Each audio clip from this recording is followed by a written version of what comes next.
네, 여러분 안녕하세요. 반갑습니다.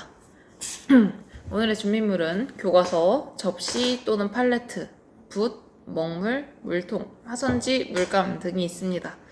교과서와 준비물을 준비해 주시고 수업을 재생해 주세요. 오늘은 11단원 먹향기를 담은 수묵담채화입니다. 오늘 공부할 문제를 같이 읽어볼까요? 수묵과 담채의 다양한 표현 방법을 익히고 느낌을 살려 표현해 봅시다. 입니다. 그러면 들어가기 전에 그림을 하나 같이 볼게요. 4마리의 물고기 그림이 있는데요. 귀여운 물고기가 4마리가 있죠. 이 물고기를 보면서 우리가 한번 분류를 해볼 건데요. 먹물만 사용한 그림은 어떤 것이 있을까요? 1번 물고기, 2번 물고기, 3번 물고기, 4번 물고기 중에.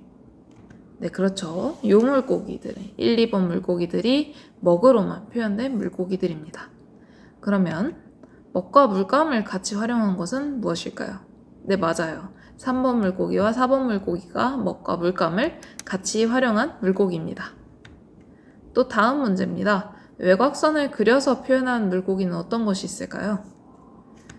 네, 1번 물고기만 외곽선을 그려서 표현을 하였죠. 아, 선생님, 2번도 외곽선을 그린 거 아닌가요?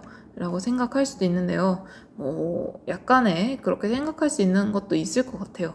그래서 선생님 생각에는 1번 물고기만 외곽선을 그려서 표현하였다고 생각해서 이렇게 했고 3번, 4번 물고기는 2, 3, 4번 물고기는 외곽선을 그리지 않은 것 같다라고 생각을 합니다.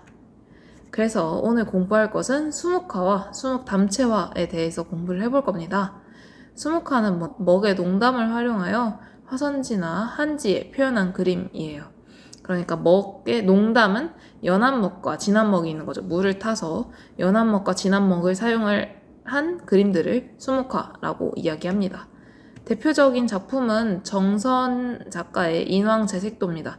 조선시대에 진경산수화라는 말을 처음 만들어내게 된 장본인인 정선, 겸재정선인데요. 인왕산을 보고 그린 그림인 인왕제색도예요. 오른쪽은 실제 서울의 인왕산의 모습을 사진으로 찍은 건데 300년이 지났는데도 굉장히 비슷해 보이죠.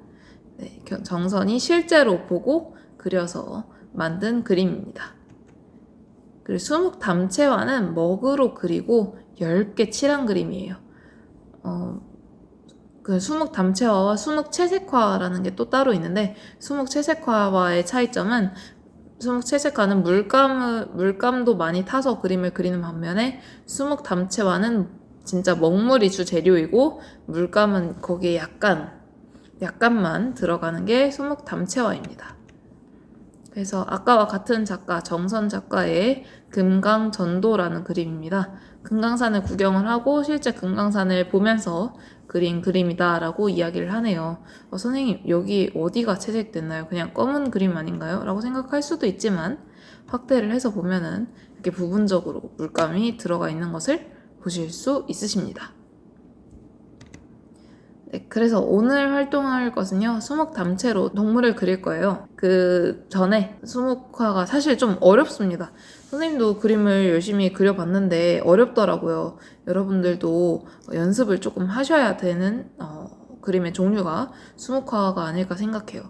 그래서 3학년 때 배웠던 내용을 먼저 잠깐 복습을 해보려고 합니다.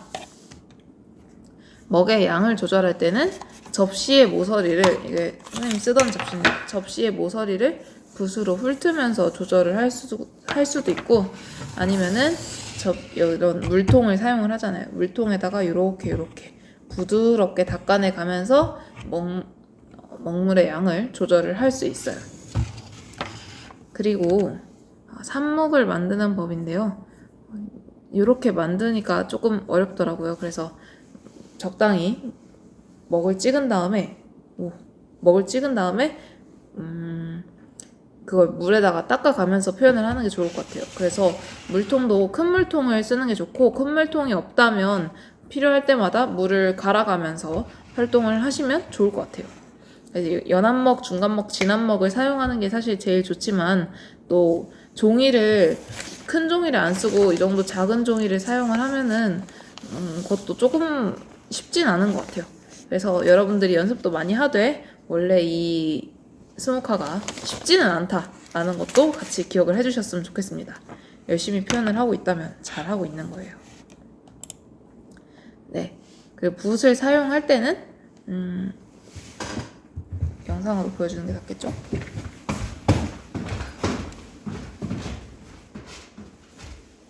네.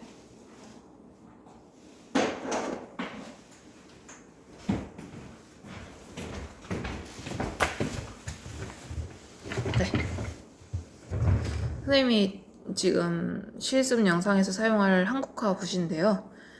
붓을 사용할 때는 일단 이렇게 팍팍 찍으면 안 되고요.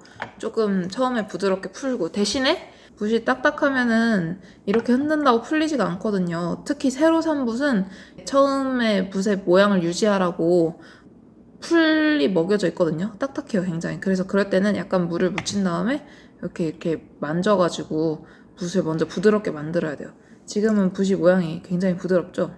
그래서 이렇게 처음에 붓을 만들고, 그리고 양 조절할 때 아까 보여준 것처럼 이렇게 조절을 하거나, 아니면 여기다가 여기 먹을 사용을 하고 이렇게 닦아내 가면서 조절을 하셔야 됩니다. 이게 특성상 종이도 우리가 화선지나 한지 같은 걸 사용을 하잖아요. 이런 종이를 사용을 할 때 물이 많으면 종이가 물을 다 토해요. 그래서 뒷면에 다 번지고 그런 안 좋은 점이 있기 때문에 붓도 굉장히 조심해서 사용을 해주는 게 좋습니다. 그래도 한 번에 잘 그리려고 하기보다는 여러 번 연습하면서 그림을 그린다면 여러분들 충분히 좋은 그림 그리실 수 있을 거라고 생각합니다. 선생님이 지금 예시작품을 만드는 중인데 지금 연습을 굉장히 많이 했어요. 소도 이렇게 2마리 그리고 여기 1마리 또 그렸고요. 소를 3마리를 그렸고요. 그리고 상어도 1마리, 2마리, 3마리 이렇게 했어요. 이것처럼 선생님도 연습을 많이 하고 있으니까 여러분들도 한 번에 포기하지 말고 좀 여러 번 그림을 그리셨으면 좋겠고요. 그리고 우리가 그동안 사용하던 붓을 이용하는 것과 다르게 조금 천천히 그리고 생각해서 그려야 돼요. 안 그러면 종이만 엄청나게 많이 쓸 수도 있거든요. 그래서 이 종이와 내 붓이 어떻게 반응하는지를 살펴보면서 생각을 하면서 그림을 그리면 여러분들 충분히 좋은 그림 그릴 수 있을 거라고 생각합니다. 그러면 실습 영상에서 만나요. 안녕.